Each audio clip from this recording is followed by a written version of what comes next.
அஸ்ஸலாமு அலைக்கும். கலந்து ஆலோசிப்போம் யூடியூப் வழியாக உங்களிடம் கலந்து உரையாடுவதில் மகிழ்ச்சி அடைகிறேன். மே மாதம் 2ஆம் தேதி, அதாவது வெள்ளிக்கிழமை மே மாதம் 2ஆம் தேதி குவைத் மண்டலம் மனிதநேய கலாச்சார பேரவை நடத்தக்கூடிய 7வது மண்டல மாநாட்டிற்கு தமிழர் மறுமலர்ச்சி மாநாடுங்கப்பட்ட அந்த மாநாட்டிற்கு நம்ம தலைமை செய்யக்கூடிய பொதக்குடி எஸ்ஐ சதகத்துல்லா அவர்களுடைய தலைமையில் தாயகத்திலேருந்து சிறப்பு அழைப்பாளர்களாட்ட அழைத்திருந்தாங்க. அப்போ அந்த சிறப்பு அழைப்பாளர்களில் யாரெல்லாம் வந்திருந்தாங்கன்னு கேட்டிங்கன்னா, இளம் காயிதே மில்லத் சகோதரர் தமிமுன் அன்சாரி தலைமை மனித ஜனநாயக கட்சியினுடைய தலைவர் சகோதரர் தமிமுன் அன்சாரி அவர்கள் வந்திருந்தாங்க. அதுபோல புலிப்படை வேந்தர் திரு சேது கர்னாஸ் அவர்கள் வந்திருந்தாங்க. அதாவது நிறுவன தலைவர் முக்குலத்தோர் புலிப்படையினுடைய கட்சியினுடைய மற்றும் திரைப்பட நடிகர் வேற, செகண்ட் எக்ஸ் எம்எல்ஏ, அவங்க எம்எல்ஏவாக இருந்திருக்கிறாங்க. அதில் புலிப்படை வேந்தர் திரு சேது கர்னாஸ் அவர்களும் வந்திருந்தாங்க. அதுபோல் நம்மளுடைய குவைத்தினுடைய தொழில் அதிபர் முனைவர் SM ஹைதர் அலி அவர்களும் வந்திருந்தாங்க. Chairman of MA Hyder group கம்பெனியினுடைய ஒரு சேர்மனும் வந்திருந்தாங்க. அதுக்கப்புறம் இன்னொரு தாயகத்திலிருந்து வந்திருந்த ஒரு ஆள் யாருன்னு கேட்டிங்கன்னா, கால்ச்சி ஊடக சூப்பர் ஸ்டார்னு சொல்லுவாங்க. உங்களுக்கே தெரிஞ்சிருக்குன்னு நினைக்கிறேன். நிறைய யூடியூப்கள் எல்லாம் பார்த்துருப்பீங்க.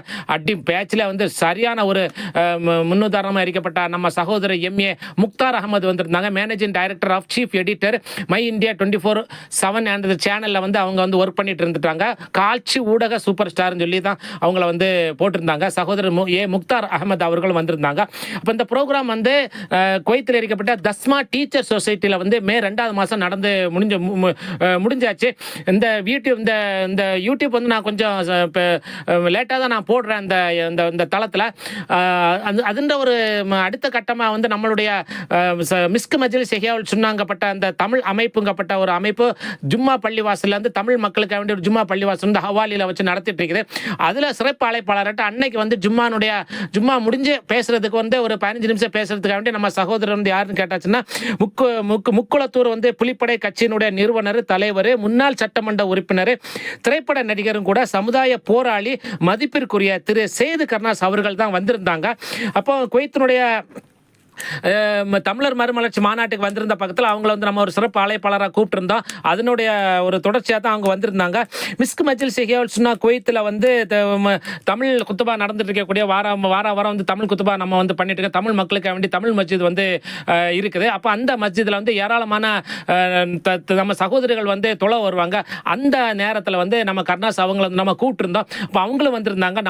மக்களோட மக்களாட்டு இருந்து அவங்களுடைய சொற்பொழிவும் அவங்க நடத்தியிருந்தாங்க. இப்போ நீங்கள் அவருடைய சொற்பொழிவு தான் நீங்கள் கேட்க போறீங்க. அதுக்கப்புறம் நம்ம அவங்கள கௌரவிச்சு பொன்னாடை போர்த்தி நிறைய மக்கள் அவங்களுக்கு வேண்டி பொன்னாடை போர்த்தி அவங்களை சிறப்பிச்சிருந்தாங்க. மிஸ்க் மஜ்லிஸ் இஹ்யாவுல் சுன்னானுடைய தலைவர்கள், பொருளாளர், செயலாளர் மற்றும் சகோதரர்கள் அனைவருமே சேர்ந்து திரு கர்னாஸ் அவர்களை சகோதரர் கர்னாஸ் அவங்களை சிறப்பான முறையில் கௌரவிச்சு அவங்களுடைய சிறப்புரை நம்ம கொடுத்திருந்தோம். அந்த காட்சி தான் நீங்கள் பார்த்துட்டு இருக்கிறீங்க.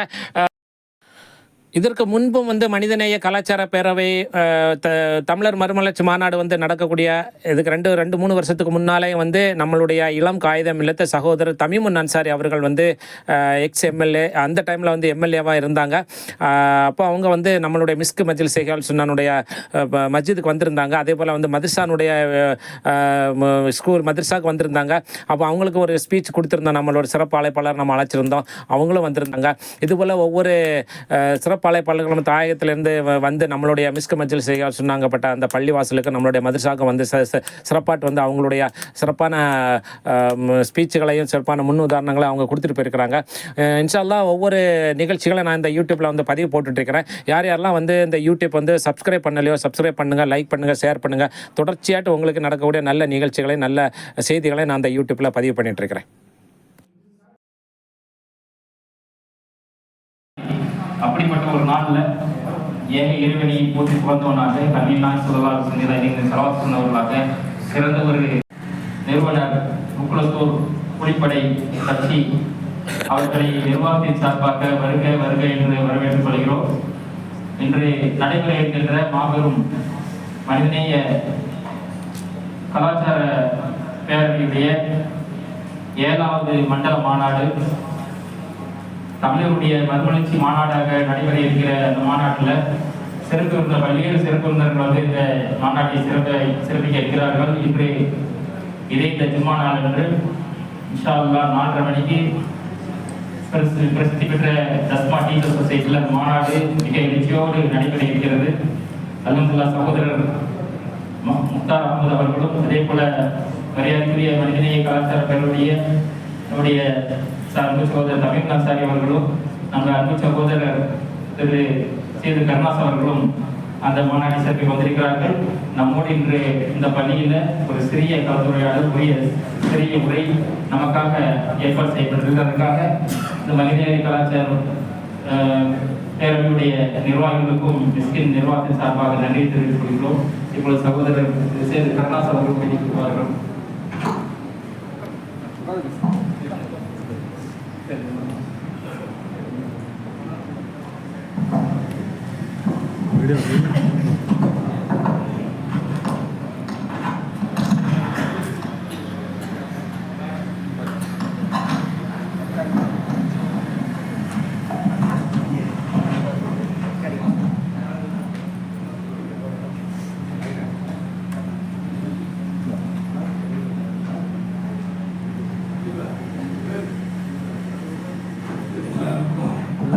எனக்கு கொஞ்சம் கேமரா இல்லை, கொஞ்சம் இந்த சைடு வாங்க, கொஞ்சம் இந்த சைடு கொஞ்சம் உட்காரணும்.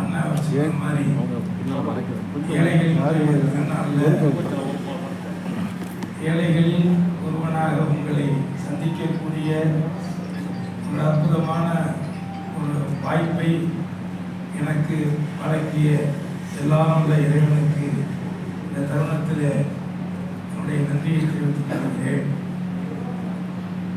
என்னுடைய 56 கால வயதில் எனக்கு இன்றைக்கு கடல் கடந்த ஒரு அரபு நாடுகளில் ஒரு நாடாக ஒட்டுமொத்த இஸ்லாம் மார்க்கத்தினுடைய அத்தனை கோட்பாடுகளையும் வாழ்வியல் முறைகளையும் மற்ற நாடுகளை ஒப்பிடுகின்ற பொழுது மிகச்சிறந்த அளவிலே அதை கையாளுவது மட்டுமல்லாது அது மக்களையும் வழிநடத்தக்கூடிய எந்த விதமான வியாபார நோக்கங்களுக்கு இடம் கொடுக்காமல் அந்த கோட்பாடை உறுதியாக தானும் தன்னை சார்ந்த மக்களும் தன் வாழ்க்கை முழுவதும் கடைபிடிக்க வேண்டும் என்ற உறுதியான நோக்கத்தோடு செயல்படுகின்ற இந்த நாட்டினுடைய மக்களையும் மன்னர்களையும் அதிகாரிகளையும் நான் மனப்பூர்வமாக வாழ்த்துவதிலே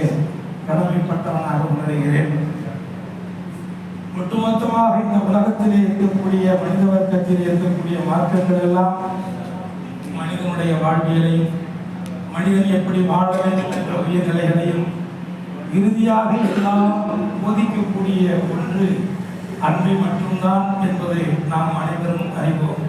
அதைத்தான் இங்கே அருமையண்ணன் அவர்கள் உரையாற்றிய பொழுது, உங்களுக்கு மார்க்கத்தை போதித்த பொழுது அந்த மார்க்கத்தினுடைய உச்ச நிலைகளையும் நன்மதிப்பையும் உங்களிடத்திலே வெளிப்பட்ட பொழுது தன்னை அழிக்க வரக்கூடியவனாக இருந்தாலும் எதிரியாக இருந்தாலும் தானும் தன்னை சார்ந்த தன்னுடைய குடும்பத்தால் அழியக்கூடிய ஒரு நிலையிலும் அந்த அழிவை ஏற்படுத்த முனைகின்ற ஒருவனையும் மன்னிக்க வேண்டும் என்கின்ற அந்த அன்பின் மார்க்கத்தை தான் இந்த மார்க்கம் நமக்கு இந்த இஸ்லாம் மார்க்கம் போதித்திருக்கிறது என்பதை நான் உங்களில் ஒருவனாக இங்கே இருந்து அமர்ந்து நீங்கள் வழிபடக்கூடிய இந்த முறைகளையும் நான் உணர்ந்து இந்த மார்க்கத்தை குறிப்பாக என் தாய்மொழியாம் தமிழ் மொழியிலே அவர் அதை உரையாற்றிய பொழுது நான் அடைந்த மகிழ்ச்சிக்கு வார்த்தைகள் இல்லை. அப்பேற்பட்ட ஒரு உன்னதமான ஒரு அன்பான ஒரு அமைதியான நான் ஒரு புதிய ஒரு விஷயங்களை கற்றுக்கொண்ட ஒரு இடமாக இந்த இடத்தையும் இந்த வாய்ப்பை வழங்கிய அந்த மனிதனைய மார்க்கத்தை இங்கே இதை வழிநடத்துகின்ற இந்த இயக்கத்தையும் நான் சார்ந்த முக்குளத்தூர் புலிப்படை சார்பாக வரவேற்று இந்த வாய்ப்பை எனக்கு வழங்கியமைக்காக உங்களுக்கும் உங்களுடைய சங்கத்தாருக்கும் இந்த பள்ளிவாசலை நிர்வாகிக்கக்கூடிய நிர்வாகிகளுக்கும் ஒட்டுமொத்த தமிழ் சமூகத்தின் சார்பாக நான் நன்றி தெரிவித்து இந்த வாய்ப்பை வழங்கியமைக்காக மீண்டும் ஒரு முறை உங்கள் அனைவருக்கும் நன்றி கூறி விடைபெறுகிறேன். நன்றி, வணக்கம்.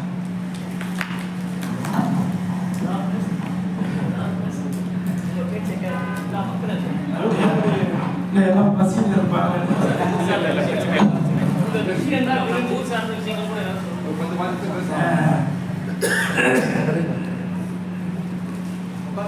இல்லை, நான் நிறைய நாடுகள் சுற்றக்கூடியவன். என்னுடைய சம்பாத்தியத்தில், அதாவது சின்ன வயசுலேருந்து நான் கல்லூரி படித்த காலங்களிலிருந்து நான் பாருங்க, இந்த மைக்கெல்லாம் நான் பாட்டு பாடும்போது இந்த மைக்கெல்லாம் போட்டு பாட்டு பாடணும்னு ஆசைப்பட்டேன்.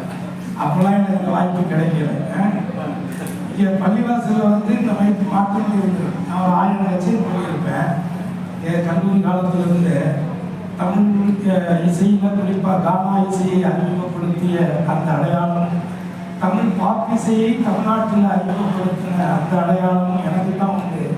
ஆனால் அப்போல்லாம் வந்து இந்த காங்கிரஸ் மைக்கு சிங்கப்பூரில் போய் வாங்கிட்டு வந்து 40 ரூபாய்க்கு அதை வச்சு பாடி கூட்டத்தில் வந்து மைக்கை பிடிச்சிட்டு பாடி வரும்பொழுது அந்த மக்கள்கிட்ட ஒரு பெரிய வரவேற்பு கிடைச்சிது அந்த பிரிவில்.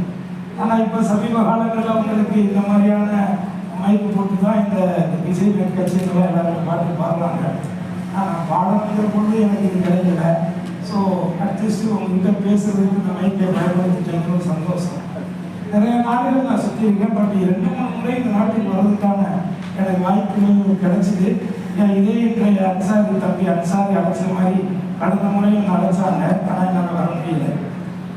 ஆனால் இன்னைக்கு ஐயா பேசும்போது, சகோதரர் பேசும்போது சொன்னார், எங்களுக்கு ஒரு முக்கியமான ஒரு நாள், ரொம்ப புனிதமான ஒரு வெள்ளிக்கிழமை அப்படின்னு சொல்லி சொன்னாங்க. நேற்று வந்து இந்தியாவில் பாரத பிரதமர் மோடி அவர்கள் தலைமையில் ஒட்டுமொத்த இந்தியாவில் இருக்கக்கூடிய ஊடகத்துறை சார்பாக, குறிப்பாக சினிமா துறை சார்பாக ஒரு மிகப்பெரிய ஒரு விழா ஏற்பாடு பண்ணியிருந்தாங்க. அந்த விழாவில் தமிழ்நாட்டில் வந்து கலந்துக்கக்கூடிய ஒரு வாய்ப்பு எனக்கும் இந்த நடிகர் சங்கத்தினுடைய தலைவர் நாசர் அவர்களுக்கு தான் கிடைச்சிது. ஆனால் அந்த வாய்ப்பை நிராகரித்துட்டு தான் நான் வந்து இந்த முறை அன்சாரிக்காக உங்களை சந்திக்கணுங்கிற ஒரு நோக்கத்தில் நான் இங்கே வந்தேன். இதுக்குள்ள நிறைய விஷயங்கள் இருக்கு, அதை பேசக்கூடிய இடம் இது இல்லை அப்படிங்கிறது உங்களுக்கும் தெரியும். அதனால நம்ம ஈவினிங் மாலை நேரத்தில் பேசும் பொழுது சில விஷயங்களை நம்ம பேசித்தான் ஆகணும்.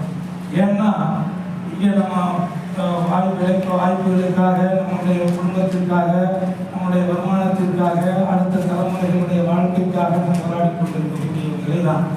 இதே மாதிரியான நிலைகளை எண்ணற்ற பேர் கடற்கடந்து நாடு கடந்து வாழ்ந்துகிட்டு தான் இருக்கோம். பட் ஆனால் இங்கே எங்கோ பிறந்தவங்களை எல்லாம் இந்த இடத்துல ஒருங்கிணைச்சி வச்சிருக்கிறது என்னன்னா, நீங்களும் நானும் பேசக்கூடிய உடைய தாய்மொழி தான். ஸோ அதுதான் ஒரு அதுதான் இங்கே பெருமை. இந்த இடத்துக்கு வந்து எனக்குமே பெருமை என்னன்னா, இதுவரை நான் பல இடங்களுக்கு போயிருக்கேன். குறிப்பாக என்னுடைய திருவாரூர் சட்டமன்ற தொகுதியை உங்களுக்கு தெரியும். நிறையா ஜமாத்துகள், நிறையா தர்கா நிறையா இருக்குல்ல.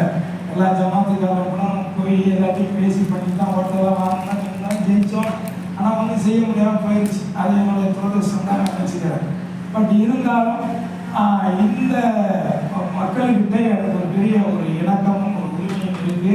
அதை நான் படிக்காட்டியும் கூட, இந்த மார்க்கத்தினுடைய கோட்பாடுகளை நான் படிக்காட்டியும் கூட, இயற்கையாகவே மனிதனுக்கு மனிதன் அன்பு செலுத்தணும் அப்படிங்கிறது தான் இறுதியாக ஒன்று. அது யாராக இருந்தாலும் இந்த உலகத்தில் மனிதன் பிறவி மகத்துவமான பிறவி, அரிது அரிது மானிடராய் பிறத்தல் அரிதுன்னு தான் அப்பையார் சொல்லியிருக்கிறார். ஆக அந்த மானிடராய் பிறந்தவர்களில் நீயும் நான் ஒருவராக இருக்கிறோம்.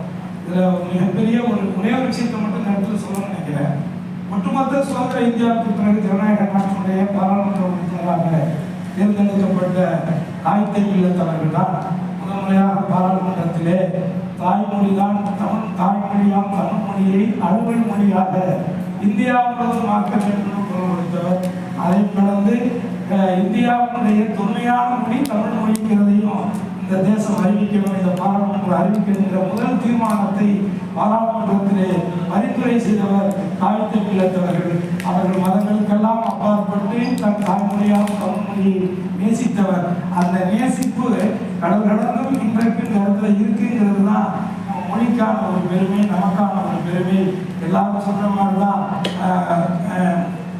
தமிழன் என்ற ஒரு இனம் உண்டு, அவனுக்கென்று தனி குணம் உண்டு என்பது போல நீங்க இங்கே வந்து இந்த இடத்துல இவ்வளவு அன்போட எல்லாரும் ஏற்றத்தாழ்வுகளை மறந்து எல்லோரும் அடுத்த தலைமுறைகளுக்கான ஒரு வாழ்க்கையை தேடி நீங்கள் உழைக்கக்கூடிய இந்த கடினமான நேரத்திலையும் இது போன்ற வாரத்தில் ஒரு நாள் ஒரு இடத்துல ஒன்று கூடி ஒரு மனித நேயத்தையும் பரப்புகின்ற அந்த புனிதமான செயலை செய்யக்கூடிய நம்முடைய உலமாக்களுக்கும் இந்த நேரத்தில் என்னுடைய நன்றியை தெரிவித்து மீண்டும் ஒரு முறை நான் உங்களை சந்திக்கிறேன்.